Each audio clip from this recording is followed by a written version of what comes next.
Hey guys, it's Jeff at Cross Jeep here in Louisville, Kentucky, and today I'm over here in the small showroom hanging out with this 2005 Jeep Wrangler Rubicon with 24,000 original miles and the AEV 5.7 Hemi conversion. Let's take a little closer look on this one and we'll do a walk around and see what it has on it. It's hanging out over here beside the Safari Porsche. Somebody's got the Safari Porsche hauling the Christmas tree all lit up over here. But this is an awesome unit. A little history behind this. We picked this up from the second owner. The original owner was out of Seattle, Washington. He bought it brand new and kept it for 17 years. Lovingly kept it, never used it off-road based on the condition of it. Lovingly kept it, and a collector out of North Carolina bought it in 2022 and had it for about 3 years, and we got it from him. But the first owner did the majority of the upgrades and options that it has on it. First thing we'll look at is my favorite. Besides being finished in electric lime green, which is a super hard color to find, it has this 5.7 Hemi conversion done by AEV in their Missoula, Montana factory.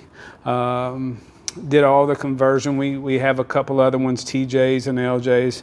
Gets the aluminum radiator when it gets that. I'm probably going to miss some stuff, guys, so bear with me. There's so much to talk about on this one. ARB front bumper, along with the running lights.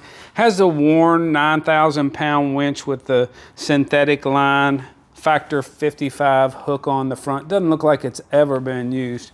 Like I said, ARB front bumper. Underneath this thing, we have a Dynatrack Pro Rock 44 front axle. Under it, it has been re-geared to 513 gears, or maybe ordered with 513 gears. I know that's what it has in it. 35-inch, one of my favorite tires, 35-inch BFG KO3s tires mounted on, those are Mickey Thompson beadlock or beadlock simulated wheels. Check out how clean this frame is. If you saw that, I'm going to talk about that in a minute. Has these JKS sway bar disconnect. Also has the JKS bump stops on it. Walker Evans, trying to find this, bypass shocks adjustable right there on top. Here it is, guys. Nth degree long arm suspension. We all know how hard that is to find. They don't even make it anymore.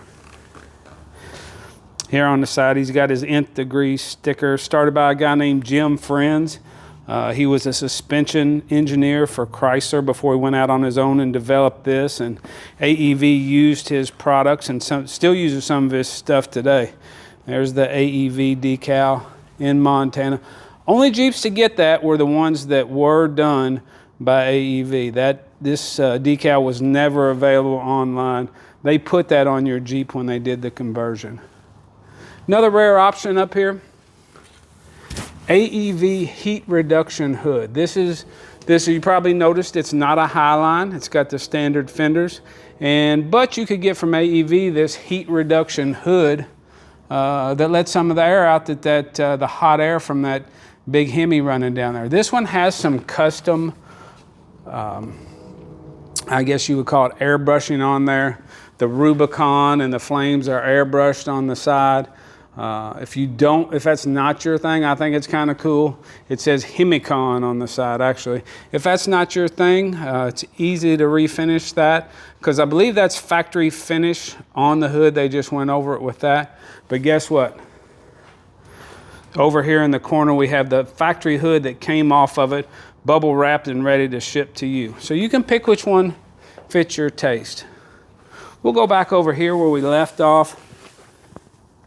Nth degree long arm suspension, and I talk about it all the time. One of my favorite things about this is they keep their arms tucked up under the frame, and also with that, you can see the nth on the side. It attaches to what they call the tummy tucker, and what that does is takes your transmission and transfer case and gets it up out of the way where it doesn't hang up on rocks and other obstacles.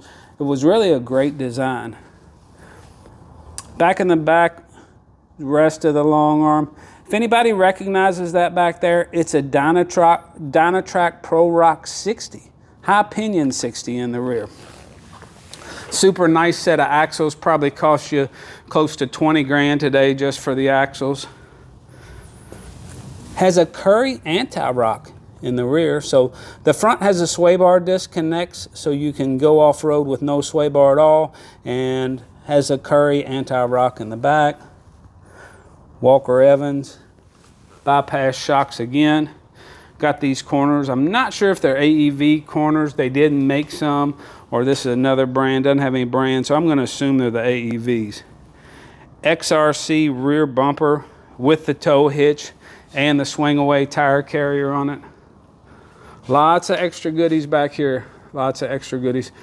As you can see, this one, I'll skip around here, sorry for that, has the roll cage that was added up front, and it goes into the back, and what it looks like was a factory roll cage, but then also has some supports added to it. I'm not sure if that's a factory or the factory style, but it has this bar across here that supports it, and then there's some that surround the rear speakers.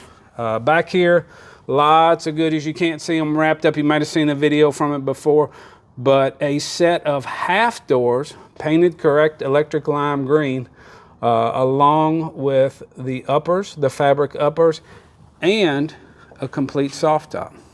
So you have two tops, soft top, hard top, two sets of doors, full doors, half doors, and then we have this, looks like net audio subwoofer back there. Just still walking around it here. Got these rock rails down here. You can see the reflection in here. I mean, this thing is super clean, except for the hood where they did the custom airbrushing. I believe it to be all factory original paint.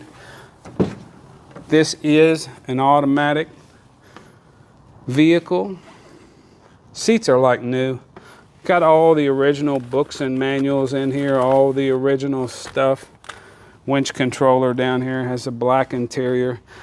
This has a couple of rare options on it. Has the trail guide by Garmin. It was an early version of a off-road GPS. It plugs in right there. It's in the box. I've got it right here. I believe it's in this box right here.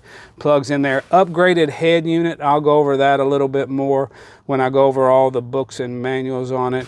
And one thing I almost forgot, but it does have the ARB air lockers on it also inside that Dynatrack Pro 44 front and high pinion 60 in the rear. So this one's set up to go off-road. It could definitely handle off-road. It just looks like all its owners have lovingly cared for it and never actually taken it off-road. You can check underneath this side. Just as clean. So clean under there. Got the red top battery in there. Looks like it may have a quick disconnect for the winch so it doesn't draw any power when you're not using it. I think that's what that is in there. But that's about it, guys. I'm sure I left something out. I'm getting ready to do a part 2 if you like this and want to know more about that. This one, there is a folder of books and manuals and original order sheets from AEV when it was sent out there.